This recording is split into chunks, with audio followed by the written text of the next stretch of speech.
Hello everyone. Today we will learn about fasting therapy. What is fasting therapy? Definition. Meaning of fasting therapy or what is fasting therapy? Fasting means not to eat, or in Old English fistan means to fast, or in Sanskrit upvas. The word is derived from the Old English fistan, which means to fast. Observe, be strict. Fasting is nature's oldest, most effective, and yet least expensive method of treating disease. It is a complete voluntary abstinence from taking any kind of food for a definite period of time. During the process, the body lives in reserve. The saints of medieval times laid great stress on this method. Numerous references related to fasting are present in the sacred books and writing of the ancient Greeks. According to the naturopathy, when one lasts, the disease is not cured. Instead, the body is given an opportunity to heal on its own. Review on intermittent fasting demonstrates that weight loss is a fairly consistent finding amongst fasting studies. Fasting is completely different from starvation in one crucial way: control. Fasting is the voluntary abstention from eating or spiritual health or other sessions. Fasting has no standard duration. Since it is merely the absence of eating, anytime you are not eating, you are technically fasting. Consider the term breakfast. The word refers to the meal that break your fast, which is done on a daily basis. The word implicitly acknowledges that fasting, far from being some sort of cruel and unusual punishment, is performed daily, even if only for a short duration. From an evolutionary standpoint, eating their meals a day and snacking is not requirement for survival or good health. Before the modern era,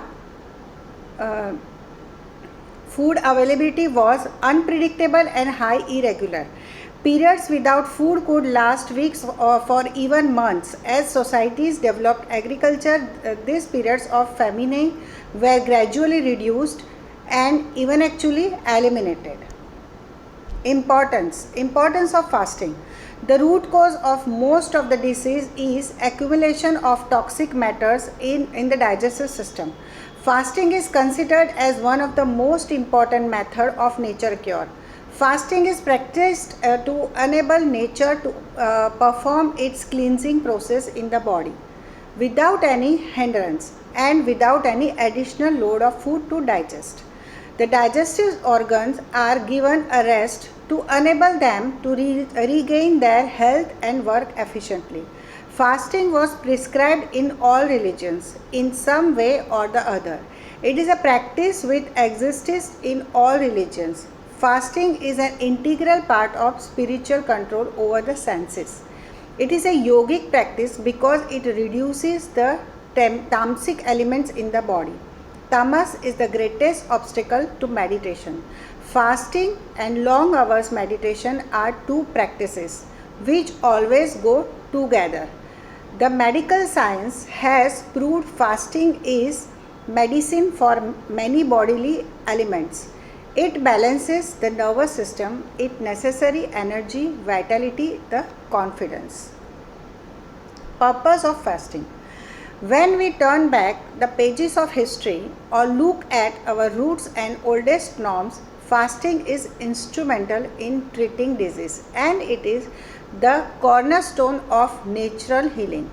It is one of the most treasured ancient customs, and people belonging to any religion, community swear by fasting as a part of rituals they follow.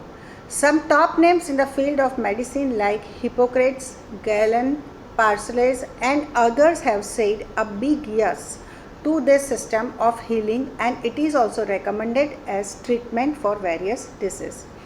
People who love to eat or who gorge in without thinking about the essential minerals or vitamins in the food, its calorie content, and consume a lot of junk fall prey to a number of diseases. Accumulation of waste and other harmful matters happens due to overeating.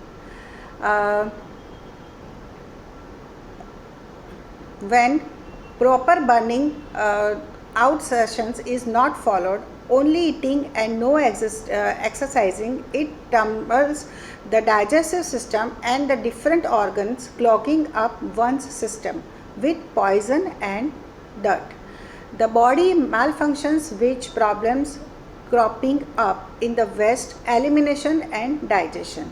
The best step to take there is to reduce the food intake or abstain from food.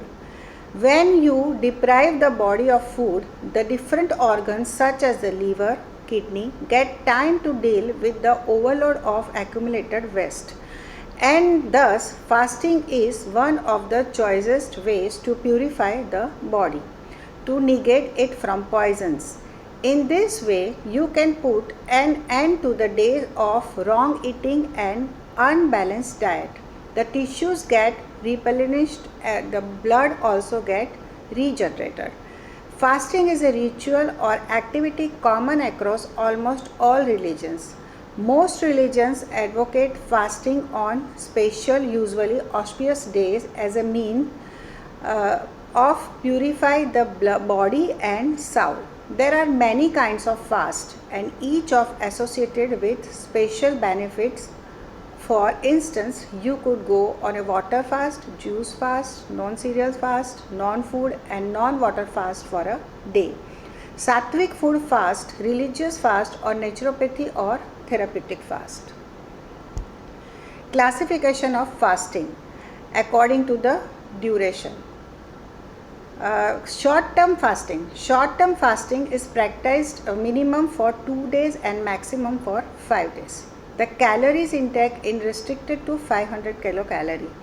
Studies have found remarkable results of short-term fasting on acute disease. Intermittent fasting. Intermittent fasting is when you alternate between periods of eating and fasting. This type of eating is often described as patterns or cycles of fasting. Intermittent fasting isn't about starving yourself, it's about cutting way back on calorie or short time periods. The belief is that your body becomes satisfied with similar portions while also reducing craving for unhealthy snacks foods. This is as long as you maintain a healthy diet while trying it all out. Intermittent fasting is an eating pattern that cycles between periods of fasting and eating. It doesn't specify which foods you should eat, but rather when you should eat them. In this respect, it's not a diet in the conventional sense, but more accurately described as an eating pattern. Common intermittent fasting methods involve daily 16-hour fast or fasting for 20 hours twice per week.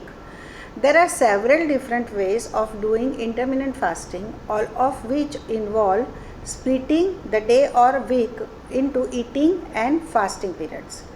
During the fasting periods, you eat either very little or nothing at all. These are the most popular methods.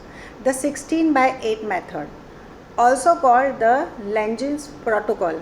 It involves skipping breakfast and restricting your daily eating period to 8 hours, such as 1 to 9 pm. Then you fast for 16 hours in between. Eat, stop, eat. This involves fasting for 24 hours, once or twice a week. For example, by not eating from dinner one day until dinner the next day. The 5/2 diet. With this method, you consume only 500 to 600 calories on 2 non-consecutive days of the week, but eat normally the other 5 days. Long-term fasting.